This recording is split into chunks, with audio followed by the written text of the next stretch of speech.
ल आज चाहिँ यो एलिया स्वर्गमा उचालिएको राजा 1 को 19 देखि 21 र राजा 2 को 21 देखि 13 को बारेमा। जति बेला एलिया अघिल्लो हप्ता भनिएको जस्तै परमेश्वरले उनलाई नदी भएको ठाउँतिर त्यहाँ खानाहरू पुर्याउनु भयो, त्यसपछि फेरि पुरानै ठाउँमा मरुभूमिमा ल्याउनु भयो, मरुभूमिमा चाहिँ फेरि पानीको व्यवस्था गर्नुभयो। त्यस पछाडि फेरि जब एलिया कर्मेल डाँडातिर गएका थिए, त्यो जुन परमेश्वर कसको परमेश्वर शक्तिशाली त अथवा सत्य को हुनुहुन्छ भनेर उनीहरू एउटा चुनौतीका साथ त्यो परीक्षण गर्नको लागि जाँदै गर्दा कर्मेल डाँडामा रहँदाखेरि चाहिँ लामो समय त्यहाँ रहे पछाडि उनी फर्केर आउँदै थिए। फर्केर आउने क्रममा चाहिँ परमेश्वरले एलियालाई चाहिँ फेरि एकजना साथी भेट्नको लागि बताउनु भयो र उनी पनि के थिए त भन्दा परमेश्वरले खटाउनु भएको र उनलाई पनि अगमवक्ता बनाउने क्रममा हुनुहुन्थ्यो। उनको नाम चाहिँ एलियाबाट एलिसा नाम गरेको अगमवक्ता हुनुहुन्थ्यो र परमेश्वरले भन्नुभएको थियो, एलिया तिमी चाहिँ अब एलिसासँग भेट्नेछौ, उनी पनि तिमी जस्तै अगमबाडी गर्नको लागि अगमवक्ता गर्नको लागि उनी पनि सिक्दैछिन् र मैले त्यो तयार पार्दैछु भन्ने कुरा गरे पछाडि चाहिँ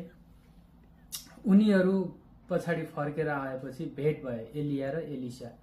र एलियालाई चाहिँ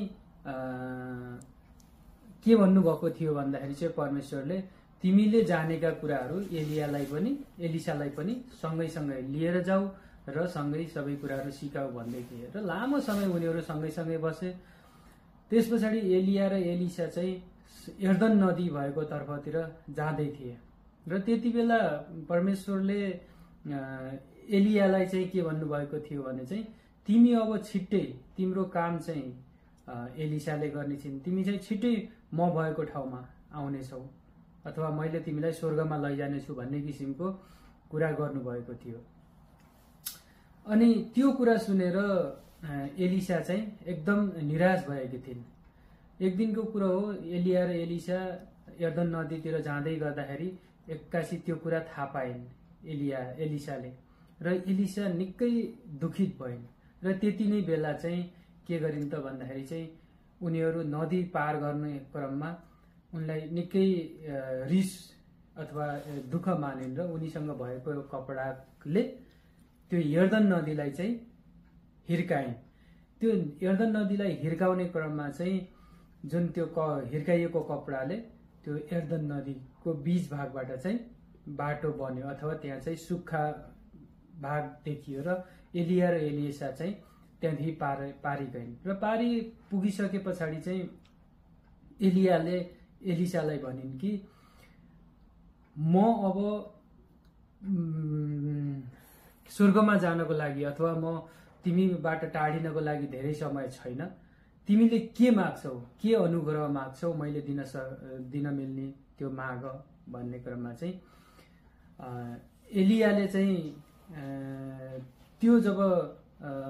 प्रश्न गरेपछि चाहिँ एलिसाले चाहिँ भनिन् कि मलाई अरू केही पनि चाहिँदैन, तपाईलाई परमेश्वरले जति अनुग्रह वर्षाउनु भएको छ त्यसको दोब्बर मात्रामा चाहिँ मलाई तपाईले आशीर्वाद अथवा अनुग्रह दिनुहोस् भन्ने कुरा गरिन् र तिमीलाई मेरो आशीर्वाद अनुग्रह सधैँ रहिरहनेछ भनेर उनले त्यो आशीर्वाद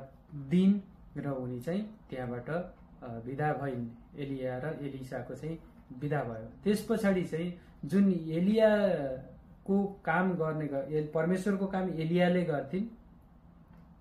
परमेश्वरको काम एलियाले गरेको काम अब उनले छोडेर गइसकेपछि एलिसाले जुन अगमवक्ताको काम र परमेश्वरको कामहरू जुन गर्नुपर्ने काम चाहिँ त्यो दिनदेखि एलिया छोडेर गएपछि एलिसाले गर्न थालिन्। आजको चाहिँ यति।